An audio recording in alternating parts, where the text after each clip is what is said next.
One of the things that's been happening in New York recently has been criticism of several NYPD tactics of policing. Most notably has been their use of what is called stop and frisk, where police officers can stop and frisk somebody whom they believe to be acting suspiciously. This tactic disproportionately affects people of color, particularly African Americans and Latinos in New York City. In fact, several reports have indicated that blacks are almost twice as likely to be stopped as a percentage of the population than they represent.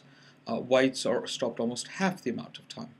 Asian Americans are stopped almost a tenth of the amount of time as their representation of the population.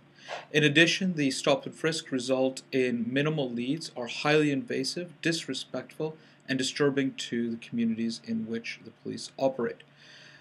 Combine this with the NYPD surveillance of Muslim American communities, and you see an agency that is continually arrogating rights for itself that should not be part of a healthy democratic society.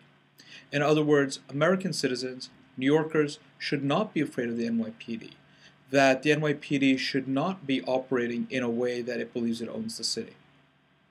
As a result of these policies and numerous others, there has been a strong push to demand an independent inspector general for the NYPD.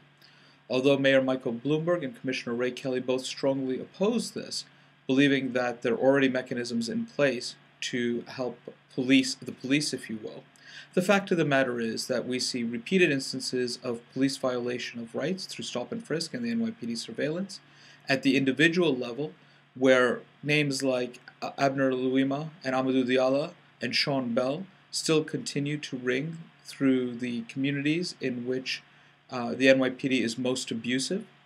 That we have a sense that the NYPD in this last week or in a week can be arrested themselves for violating the law, including firing their pistols in bar fights and domestic violence, as well as illegal surveillance and using technology from the NYPD. So what we truly need now, and what this tells us, is that the NYPD needs to get on board with modern democratic institutions. That includes being fully under civilian control and having oversight, as any institution does. If the FBI and the CIA can have an inspector general, so can the NYPD.